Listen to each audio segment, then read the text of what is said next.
One single day, two big summits. The implications, of course, many. One's formal, one is informal.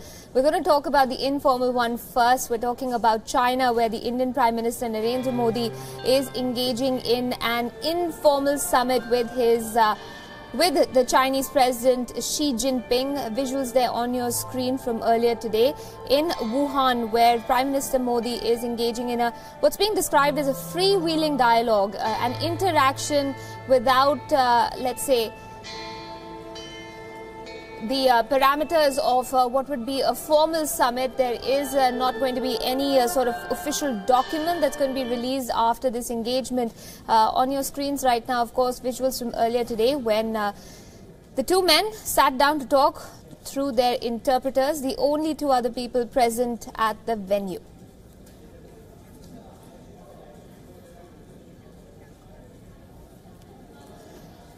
Right, so let's talk a little bit more about that summit that's taking place. With me in the studio right now is Arun Singh, former Indian diplomat.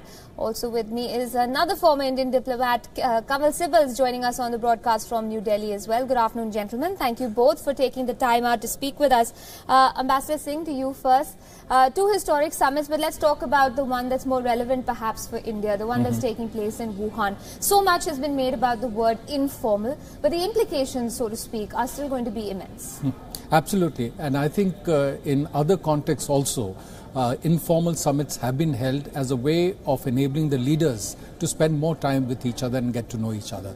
You may recall that some years ago, soon after President Xi had become the president, President Obama had hosted an informal summit with him in California and tried to spend time with him, understand his mind, understand his aspirations, both for himself and the country. Right. Because through that understanding, then people set the context for further discussions at the official and other levels. So I think in the India-China context, precisely at this point of time, President Xi had visited India in September 2014. And at that time also from our side, we had really laid out the welcome. There were official meetings at Delhi, but sort of informal or other meetings in Gujarat, and he had been welcomed very warmly. That faltered a bit because there was a Chinese incursion precisely at that time while the summit was going on. Then our Prime Minister had gone to China in 2015. So, and then he had also visited for the BRICS summit in Xiamen. Yes. So if we were looking at the necessity of another high-level interaction between the two governments, it would have been awkward for our Prime Minister to make a formal visit to China, especially since he's going in a month's time for the SCO meeting. So one way of finessing that was to talk of an informal summit, when then the formalities of reciprocal visits doesn't quite come in. And an informal summit also provides an opportunity for the two leaders to spend time with each other without any structured agenda, without a real expectation of any formalized outcomes. But there will be outcomes. Because although there is no structured agenda, they will have an agenda in their own minds about what they want to discuss. And flowing from their discussions, there will be outcomes, though not specifically laid out on paper, in terms of how they want the relationship to go forward, how the officials will further engage with each other. So informal summits can be very useful to set the new context for the relationship. And a new context needs to be set for the India-China relationship for two reasons. One, we had difficulties in our relations over the past year because of Doklam, China blocking us at the nuclear suppliers group, preventing the listing of Masood Azhar, and India taking a firm position on the Belt and Road Initiative. And also the global context today is changing. Absolutely. The US-China equation is under some kind of ferment, how the new trade and other relationship established. China is posing a military, security, strategic challenge to the United States. Russia is getting more dependent on China. So with all this ferment changes happening in the Middle East, things are happening in Afghanistan, how do we look at the India-China relationship in this new context of flux? So all these are issues that would be discussed. Absolutely. Let me go across to Ambassador Sibal on that note as well. Sir, speaking about the word reset, you know, we've seen quite a bit of commentary on the use of that word. Would it be fair to describe, though, the fact that this meeting is taking place, informal as it is, can we describe it as a reset of the relationship between the two countries?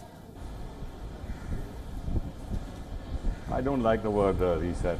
You know, the US and Russia also spoke about a reset, and look where the relationship has ended up today. And resetting also means that our relationship with China had entered into great difficulties, and that it is now possible to reverse the course of relationship and establish a much improved relationship between the two countries. Now, the issues are well known, whether it's our border dispute, whether it's the CPEC, whether it has been mentioned, as has been mentioned, China blocking us in the NSC or blocking the designation of Masood Azhar as an international terrorist, which is much more significant than simply blocking him, because what it implies is that China is continuing to support Pakistan sponsorship of terrorism indirectly by shielding Pakistan and saying that Pakistan actually is contributing a lot in terms of combat against terrorism. And then generally the Chinese maritime strategy in the Indian Ocean, its policy in Nepal, in Sri Lanka, in Maldives, in our neighborhood, in general, all these are real issues on which there can be a discussion, but doesn't necessarily mean that through an informal summit they can be resolved and the entire relationship can be reset.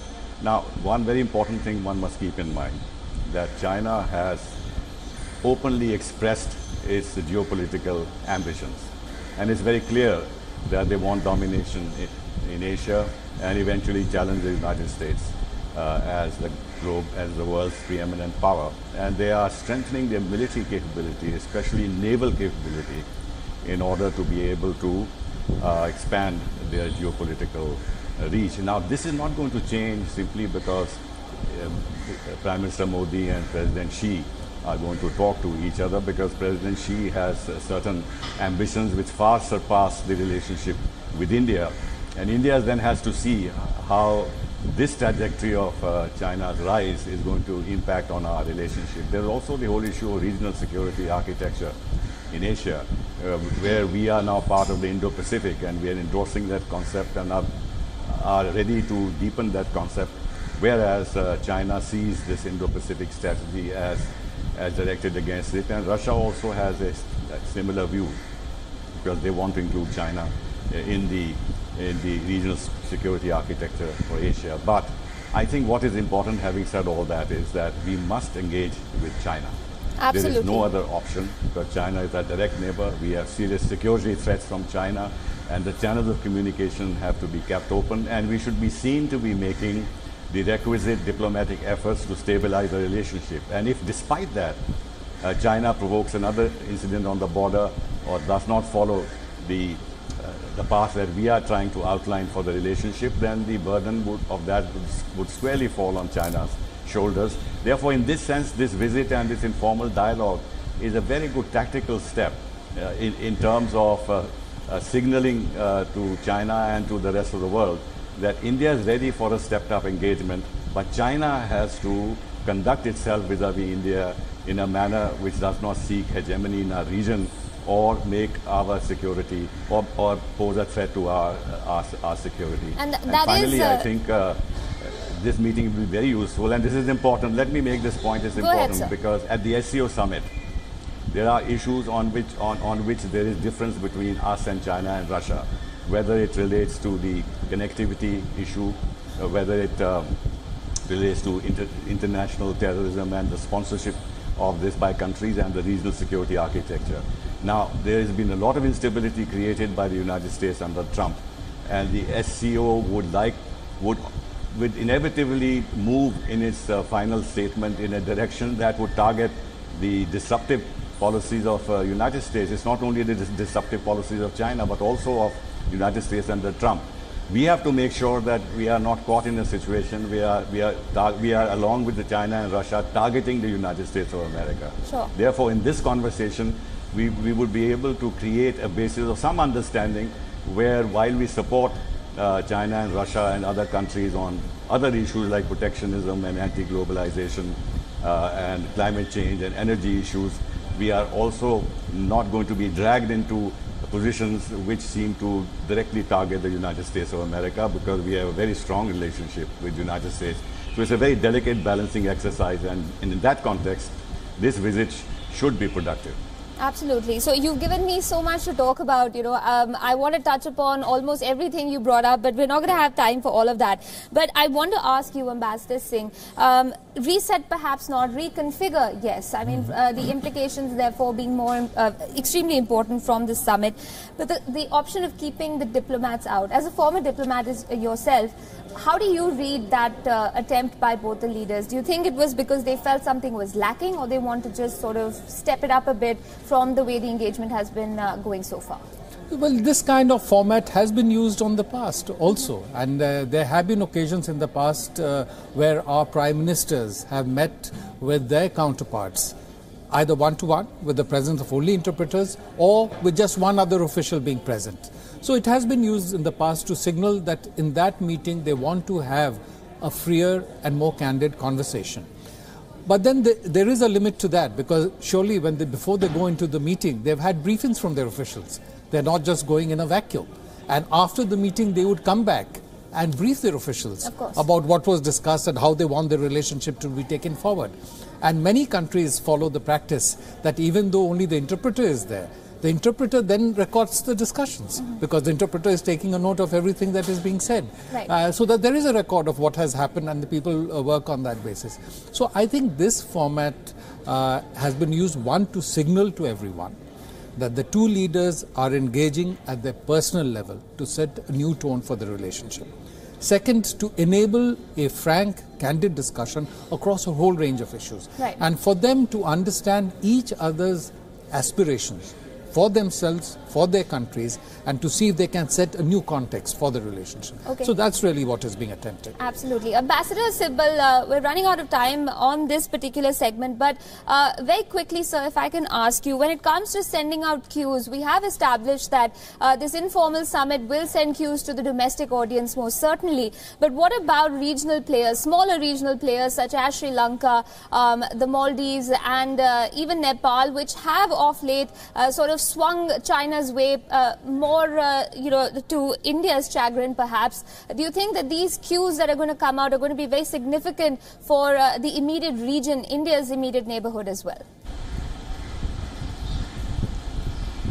Well, I don't think there will be any change in the attitude of our neighbors because of engagement between India and China, because they've seen this engagement before. They saw it in 2003, and they saw it, as was mentioned, when President Xi came here and our Prime Minister went there. So there has been intensive high-level dialogue between India and China, and the effort has always been to stabilize the relationship and remove the disruptive elements. But the neighborhood policy of China and our neighbors' policies towards us has a long history, and they've always played the China card against us. And now China is willing to be more overtly a party to this card, and this will continue. Pakistan may be a little confused because their policy is so hostile towards India, and it is so much dependent on a close strategic understanding between China and Pakistan that any significant improvement of China-India relationship would cause them some worry, especially at a time when their relationship with the United States has deteriorated so badly. Therefore, the reliance on China has grown. But other than that, I don't think that we'll see any substantial change in China's policies in our neighborhood or our neighbors, or the attitude of our neighbors towards us, because it is in their interest to balance India with an external power. And China has made it quite clear that they have a very definite South Asian policy and will continue to pursue it. And I'll end by saying that there are also going to be, apart from the informal meetings between the delegations on both sides, with 6 people only, six-member delegation on both sides, and there'll be 2 such meetings. So obviously in these meetings it will be bilateral relations which will be addressed, whereas in the informal meeting there would also be, as Prime Minister Modi himself said, a discussion on the longer term and strategic aspect of India-China relationship, as also the international situation, which has become very uncertain. So in all senses, it's going to be both an informal meeting as well as some sort of a structured meeting where specific issues may also get discussed.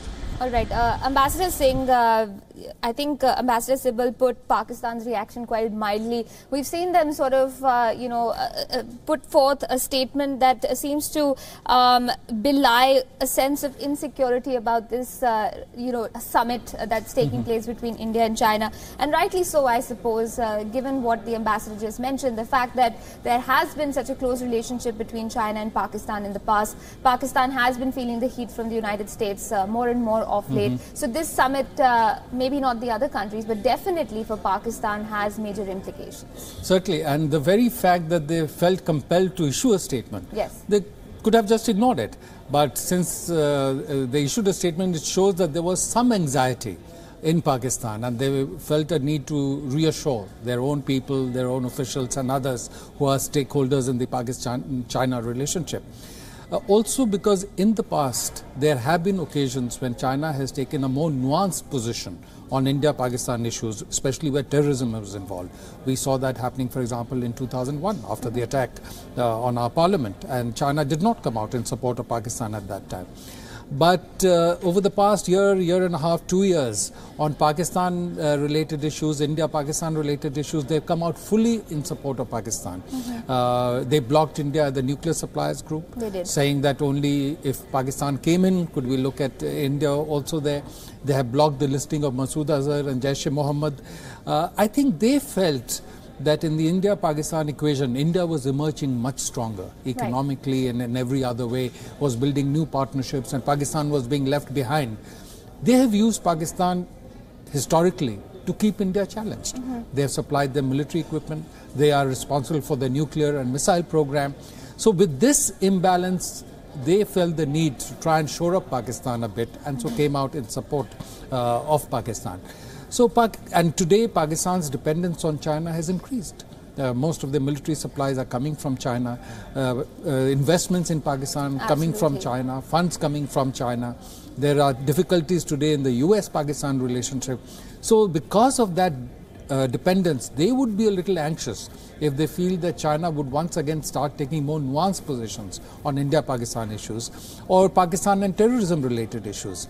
And recently, China allowed the grey listing of Pakistan in the Financial Action Task Force.